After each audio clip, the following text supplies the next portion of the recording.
ବର୍ଷା ତୁମେ ଆସିଲେ ଏ ମାଟି ଭିଜେ। ଆସ ଥରେ ପରସି ଯାଅ ଆଗ ସ୍ନେହମୟୀ ବର୍ଷା ରାଣୀ। ଘର ଛାତ ଉପରେ ଟୁପୁରୁ ଟୁପୁରୁ ଶବ୍ଦ।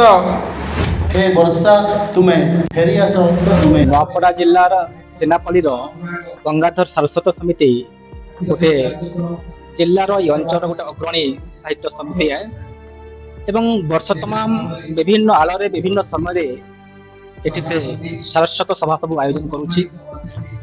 ଏହି ଅବସରରେ ଏ ବର୍ଷ ବର୍ଷା ଆସର ଆମେ ଏଠି ଅନୁଷ୍ଠିତ କରିଛୁ।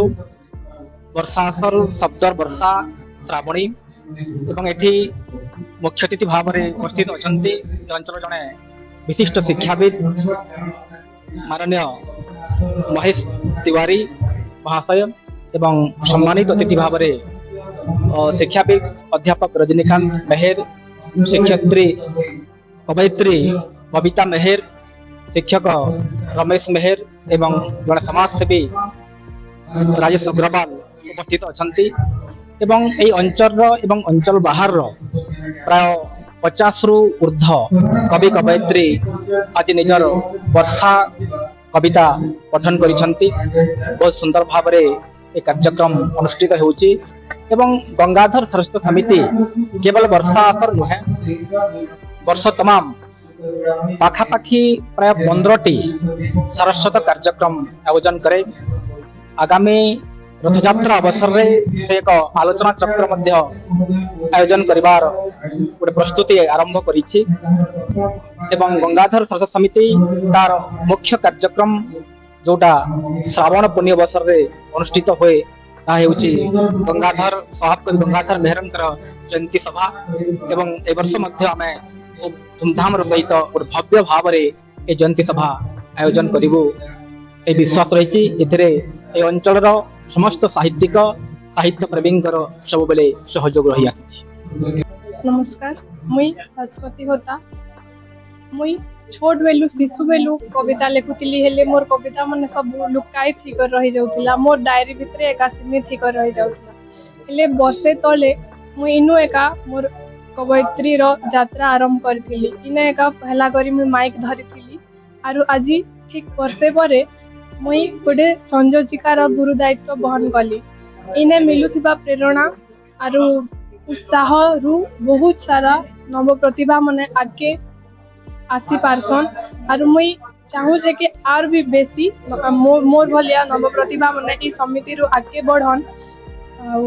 आशा रखु छे आगे भी मुई मोर कविता मनकर माध्यम रे विभिन्न पत्र पत्रिका रे आसी करी जिला स्तरीय राज्य स्तरीय रे गंगाधर सारस्वत समिति रा ना के आगे बढ़े पार। धन्यवाद। निश्चित भाव रे सीनापाली रे गड़ी उठिथिबा गंगाधर सारस्वत समिति केवल कविर आसर पुरुनी गंगाधर जयंती ठारू आरंभ करी वर्ष सारा विभिन्न कार्यक्रम करिथाए एवं निश्चित भाव रे ये अंचल को साहित्य समृद्ध करिवारे अग्रणी अनुष्ठान हिसाब रे परिगणित होची। केवल सीनापाली नुह नुआपड़ा नुह सारा ओडिशा रे गंगाधर सारस्वत समिति सीनापाली तार निजर नामटा को बजाय रखी कार्यक्रम विभिन्न समय करुथिबा जोगु युवपीढ़ी माने आगे आसुचंती तुम गाल्पिक हिसाब रे हो प्राबंधिक हिसाब रे हो बा कवि हिसाब रे हो। प्रथम कहबी जे एते संख्यक कवि मुद्दे सीनापाली देखि नथिली प्रथम करी एठी देखिबा पे पाउछि आ यहा आहरी समृद्धशाली हो एक कामना। मुई गंगाधर सारस्वत समिति रो सम्मानित अतिथि हिसाब ने आज स्टेज रे बसी करी बहुत खुशी लागुछे। ई गंगाधर सारस्वत समिति रे का मोर पवित्र जन्म हिछे। मुई जन्म तनी से पुनर्जन्म मुई आगरु मेरे जागरु दुईटा कविता खाली लिखिथिनी तारपरे पासरी जिथिली ना मुई कविता लिखि जानसी बोली करबी। अरे गंगाधर सारस्वत समिति रो सभापति वैष्णव भाईंकर तांकर उत्साह द्वारा मुई फेर नुआ करी कविता लिखी आज सम्मानित अतिथि हिसाब रे मंच रे बसी करी मते बहुत खुशी लागछि।